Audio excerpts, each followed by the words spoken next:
বেনজির ইস্যুতে এখন আমরা অনেকেই কথা বলছি, আমরা কলাম লিখছি, আমরা এই যে আমার মতো ভিডিওতে কথা বলছি, টক শোতে গিয়ে কথা বলেছি, নিজেদের মধ্যে আড্ডায় আলোচনায় কথা বলছি।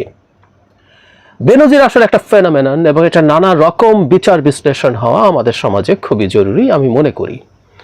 সম্প্রতি আমাদের অত্যন্ত গুরুত্বপূর্ণ একজন মিডিয়া পার্সন জনাব মাহফুজ আনাম, আমরা চিনি তাকে, ডেইলি স্টারের সম্পাদক, অত্যন্ত বিখ্যাত একজন রাজনৈতিক ব্যক্তিত্বের সন্তান। তিনি কিছু কথা বলেছেন বেনজির ইস্যুতে।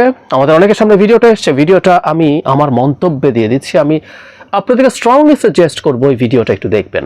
আমি ওই ভিডিওটা নিয়ে কিছু কথা বলতে চাই, তার কিছু বক্তব্য আমি টুকে নিয়েছি, সেগুলো নিয়ে কথা বলতে চাই। এখানে যারা মাহফুজ আনাম যেভাবে কথা বলেছেন, সেই কথাটা আমাদের এই বর্তমান পরিস্থিতিকে বুঝতে কিন্তু খুব ভালোভাবে সাহায্য করবে।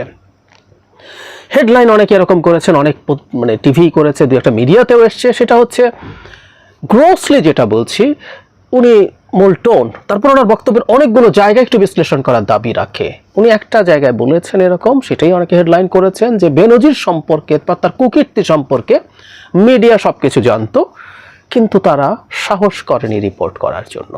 এই কথাটা আমি রাদার বলি, এই যে বক্তৃতা দিলেন তাতেও কি ন্যূনতম সাহস জনাব মাহফুজ আনামের ছিল?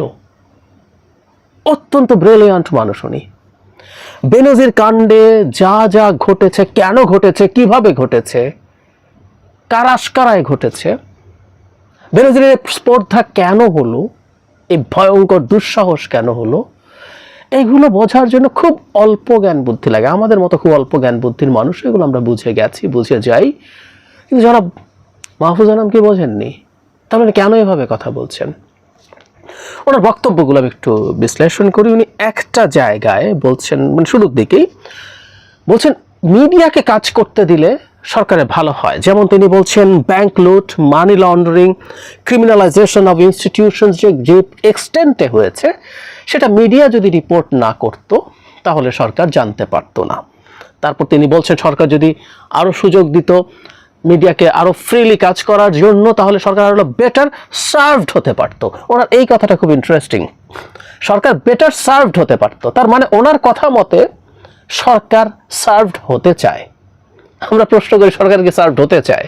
সরকার কি চায় ব্যাংক থেকে যে খেলাপি ঋণ ইচ্ছাকৃত, মানে আপনি ব্যাংক লুট করেছেন, ইচ্ছাকৃত খেলাপি ঋণ, আপনি মানি লন্ডারিং করছেন, আপনি বিভিন্ন প্রতিষ্ঠানের ক্রিমিনালাইজেশন হচ্ছে, সরকার এগুলো জানতে চায় এবং ব্যবস্থা নিতে চায়? সরি, মাহফুজ আনামের এই বক্তব্যগুলো তার এই দেশ বোঝা, অথচ এই সেক্টরে তিনি আছেন, এই খুঁটিনাটি তিনি দেখছেন খুব কাছ থেকে, কেন্দ্রে থেকে, বহু বছর হয়ে গেল, তাতে তার এই বক্তব্যগুলো, তার এই আন্ডারস্ট্যান্ডিংকেই প্রশ্নের সামনে ফেলে। আমরা খুব স্পষ্টভাবেই বলতে চাই, আমরা খুব স্পষ্টভাবেই বুঝি, সরকার আসলে সার্ভড হয় যদি আমি এই কথাগুলো না বলি। একটা সরকার তখন এগুলো জানতে চায় যখন সে মানুষের কল্যাণ করতে চায়, যখন সে চায় কল্যাণ করবে, যখন সে কল্যাণ করার চিন্তায় থাকবে, তখন এই ভুলভ্রান্তি মিডিয়া যদি তুলে আনে, তখন সে এই জিনিসগুলো থেকে নিয়ে ব্যবস্থা নিতে চায়। সেই কারণে চতুর্থ স্তম্ভ গণতন্ত্রের সংবাদপত্রকে বলা হতো, এখন আমরা ব্রডার টার্মে যদি মিডিয়াকে বলবো। অথচ এই সরকার কি তাই চেয়েছে? ওনার কথা মতে তাই চেয়েছে। কি মারাত্মক আত্মপ্রতারণা! উনি একটা জায়গায় বলছেন, আমি মিডিয়াতে বেনজিরের কুকীর্তি আমরা জানতাম কিন্তু রিপোর্ট করার সাহস করিনি। তারপর কি বলছেন সেটা আরো উদ্ভট। উনি বলছেন আপনি হয়তো কিছু করতেন না, সরকার হয়তো কিছু করতো না, কিন্তু একজন পাওয়ারফুল আইজিপি সেটা একজন সাংবাদিককে কিনা করতে পারতো। ঠিক এই কথাগুলো আমি কোট আনকোট আমি লিখেছি। এবং ওই সময় যদি সে করতো তাহলে কি সরকার আমার পাশে দাঁড়াতো? ওই সংবাদপত্রের পাশে কি সরকার দাঁড়াতো যে না, এটা তো তথ্যভিত্তিক রিপোর্ট হয়েছে, পুলিশ তুমি কেন ওদেরকে হ্যারাস করছো? আমাদের সেই আত্মবিশ্বাস নাই। ইনস্টিটিউশনাল হেড যারা হয়, বিশেষ করে ল এনফোর্সিং এজেন্সির প্রধান হয়, তারা সরকারের অজ্ঞাতেই সাংবাদিকতার উপরে হস্তক্ষেপ করে। খুব টিপিক্যাল আওয়ামী লীগের সুশীল মানুষ যেভাবে কথা বলে, আমি সরি টু সে, যারা মাহফুজ আনামের টোনটা ওই রকম, সরকার ওইটুকু করে। তো এটা পড়ে আমার মনে হলো বেনজির সম্পর্কে, যখন উনি এটা বলছেন আমার মাথায় তখনই ঘুরলো চাঁদের কথা। চাঁদ আমাদেরকে আলো দেয়, তাই তো?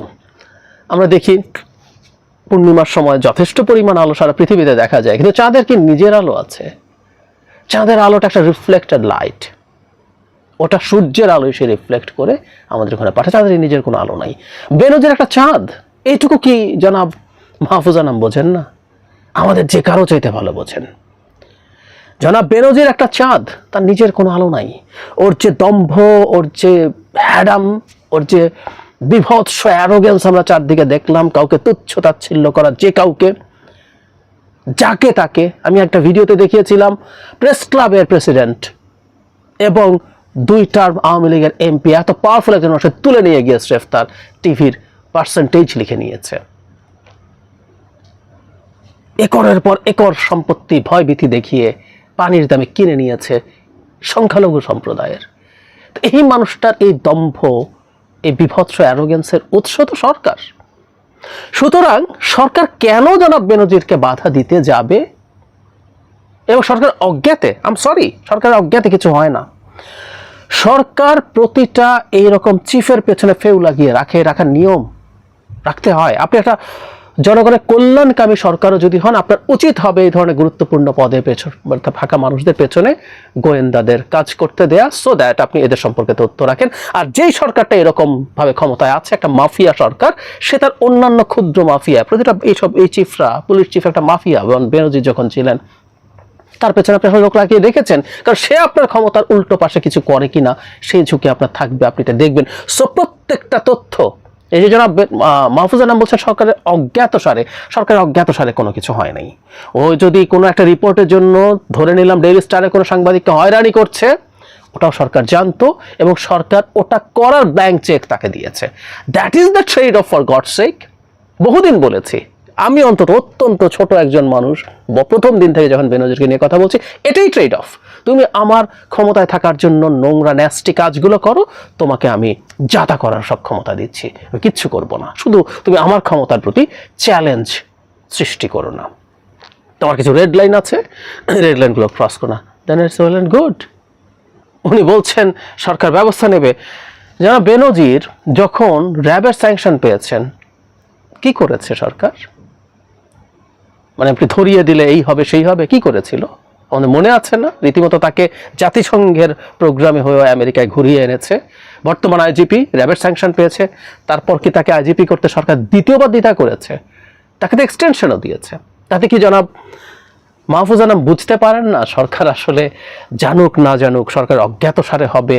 Is it? খুব খুব নভিস ধরনের কথাবার্তা মনে হয়। উনি খুব ভালো জানেন, কিন্তু উনি কেন বলছেন আমরা বুঝি। আমি আসবো ওই জায়গায়। একটা জায়গায় ওই যে উনি, আমি অবাক হয়েছি একটা তথ্য উনি খুব স্পষ্ট করেন। উনি যা যা বলছেন আমি হুবহু এই জায়গাটা একটু, এই বাক্যটা বলতে চাই। এই সরকার 15 বছর শাসন করেছে, মানে উনি 15 বছর শাসন করেছে, সারা পৃথিবীতে এরকম 15 বছর একসাথে শাসন করেছে এরকম সরকার খুব বেশি নাই, এগুলো বলেছেন। তারপর বলছেন আমাদের সামনে আগামীতে 15 থেকে 20 বছরের আমাদের আগামী দৃশ্য, মানে খুব স্পষ্ট না বাক্য, একটু ফাম্বল করেন তারপর এটা বলেন। মানে উনি কি আওয়ামী লীগকে আরো 15-20 বছর দেখছেন? আমি জানি না, উনি এরকম একটা বাক্য বলেছেন। তারপর উনি can we take a fresh look বলে ইংরেজিতে কিছু কথা বলেন। তার মানেটা হচ্ছে এরকম যে আগামী 5 বছরেও অন্তত আমরা আমাদের নতুন কোনো ধারণা নিয়ে যাতে কাজ করতে পারি, যাতে মিডিয়া এবং সরকার একসাথে কাজ করতে পারে। সামনে আমাদের গ্র্যাজুয়েশন আছে, এলজিসি গ্র্যাজুয়েশনের কথা হয়তো উনি ইন্ডিকেট করছেন, ইত্যাদি ইত্যাদি। আমরা একটা জিনিস খেয়াল করব, সেটা হচ্ছে যেন মাহফুজ আনামের সামনে ওখানে স্পিকার এবং মন্ত্রী, সম্ভবত তথ্য প্রতিমন্ত্রী ছিলেন ওই প্রোগ্রামে, তাদেরকে অ্যাড্রেস করেছেন। উনি একটা জায়গায় অ্যাড্রেস করে কথাও বলেছেন। তো সরকারের দুজন রিপ্রেজেন্টেটিভ, মানে সংসদে যিনি স্পিকার তিনি সরকারের অংশ, উনি কাগজে কলমে আইন সভা যেটা আমাদের আছে, আইন বিভাগের প্রধান। তারপরে ওনার এমপি পদ থাকে, স্পিকারের এমপি পদ যেহেতু বহাল থাকে, উনি সরকারের লোকও, আমরা এইভাবে বলতেই পারি। দুজন সরকারি লোকের সামনে দাঁড়িয়ে সরকারের দায়কে সরিয়ে কথা বলার চেষ্টা করছেন। আসলে দিনের শেষে না এগুলো কথার কোনো রকম কোনো অর্থ নাই। আমি বলছি না আমি যেভাবে আমার এই চ্যানেলে কথা বলি, যেভাবে সরকারের পেট্রোনাইজ করা নিয়ে, ট্রেড অফ করা নিয়ে আমি টকশোগুলোতেও বলে এসেছি, স্পষ্টভাবে বলে এসেছি। যারা মাহফুজ আনামদের পক্ষে হয়তো অতটা বলে ফেলা সম্ভব না, তার প্রতি সরকারের ক্ষুব্ধতা আছে। আমরা জানি তাকে একবার এক ধরনের স্বীকারোক্তির মতো উনি দিয়েছিলেন যে 1-11 সময় তুমি কিছু আনচেকড নিউজ পাবলিশ করেছেন, তার জন্য ওনার বিরুদ্ধে মামলা টামলা হয়ে সারা দেশে প্রচুর হয়রানি হয়েছে। এবং ডেইলি স্টার প্রথম আলোর উপরে সরকারের ক্ষুব্ধতা আছে আমরা জানি। রীতিমতো আমরা এমন খবরও পাই যে প্রধানমন্ত্রীর কার্যালয়ে এই দুটো পত্রিকা রাখা হয় না, সম্ভবত সরকারের কোনো অফিসে এই দুটো পত্রিকা রাখা হয় না। সব কিছুর পরও সফটার টোনে, সফটার ঢঙে উনি কি কথা বলতে পারতেন না? আসলে মূল সমস্যার জায়গাটা কোথায়? সমস্যা হচ্ছে এইভাবে তিনি যখন কথা বলেন, উনি যখন ওনার ক্রেডিবিলিটিটা শুধু হারান তা না, আমরা আমাদের সামনে এটা আর দেখতে পাই না যে এই দেশের এই পরিস্থিতির একটা রিভার্সালের জন্য কাজ করছেন। আপনি রিভার্সালের জন্য কাজ করলে আপনি সফল হবেন, নট নেসেসারিলি, কিন্তু সঠিক কথাগুলো মোটা দাগে বলা, সফট করে হলেও বলা। ওই যে বলছিলাম, আমি তো টিভি টক শো যেগুলো ফর্মাল জায়গা, সেখানে স্পষ্টভাবে এটা সরকারের সাথে ট্রেড অফ বলে এসছি। এখন আমার ঝুঁকি হয়তো জনাব মাহফুজা নামের চাইতে কম, অনেক কম, কারণ জনাব মাহফুজা নামের হাতে একটা খুবই গুরুত্বপূর্ণ মিডিয়া আছে, একটা ইংরেজি পত্রিকা আছে যেটার ইম্প্যাক্ট সব জায়গায় পড়ে, বিশেষ করে বহির্বিশ্বে পড়ে। তারপরও যদি কথা বলতেই হয়, বরং আমি মনে করবো এই কথা বলার চাইতে না বলা ভালো, যেখানে উনি আদতে সরকারকে রেস্কিউ করার চেষ্টা করছেন। ও দুষ্টু ছেলে, সরকার জানতো না, সরকার অজ্ঞাত সারেই তারা নানান রকম কিছু করে থাকে, এগুলো বলা। আবারও বলছি, এই রাষ্ট্র বা এরকম একটা সফট করেও যদি বলেন, একটা অথরিটেরিয়ান সরকার, মাফিয়া সরকার যদি নাও বলেন, কিভাবে ওয়ার্ক করে জনাব মাহফুজা নাম অনেক ভালো জানেন। অত্যন্ত বুদ্ধিমান, জ্ঞানী, অনেক পড়াশোনা করা একজন মানুষ। কিন্তু উনি এসে যখন আমাদের সামনে এইভাবে কথা বলেন, যখন একটা চাঁদের আলো নিয়ে আলাপ করেন, যখন ওনার কাছে মনে হয় না যে এই চাঁদের তো আলোটা সরকার থেকে, সূর্য থেকে আসা, সরকার থেকে আসা, ও চাঁদ নাকি নিজে নিজে আলো হয়ে গেছে, না। ভয়ের কথা বলছিলেন জনাব বেনজির সম্পর্কে তথ্য পেলে ভয়ে উনি পাবলিশ করতে পারেন নাই, ওনাদের কাছে সব তথ্য ছিল, ঠিক আছে, আমি হতেও পারে। একই ভয় তিনি এখনো পাচ্ছেন। এই বাক্যটা যদি বলতেন, আমি সব কথা এখনো বলতে পারছি না, আসলে উনি একই ভয়ই পাচ্ছেন, উনি সরকারকে ভয় পাচ্ছেন, কারণ উনি জানেন বেনজির কিচ্ছু না। যেই বেনজিরকে এইরকম একটা চাকরি দিয়েছে, রেখেছে প্রত্যেকটা গুরুত্বপূর্ণ পদে, বহুবার বলেছি, 14 সালের ইলেকশনের আগে ঢাকার পুলিশ কমিশনার, তারপরে র্যাবের ডিজি এবং এরপর আইজিপি, পুলিশ বাহিনীতে সবচেয়ে লোভনীয় 3টা পদে পরপর এই ভদ্রলোক ছিল। সেই সরকার তাকে দিয়ে সব ডার্টি ওয়ার্ক করিয়েছে। সেই সরকার কতটা ডার্টি জনাব মাহফুজা নাম জানেন, সে কারণে সেই ভয়ও তিনি পেয়েছেন। সুতরাং তিনি শুধু তখন ভয় পেয়েছেন তা না, ওনার এই বক্তব্যটা ইটসেলফ পুরোটাই একটা মারাত্মক ভীতির প্রদর্শনী, এর বেশি কিছু না।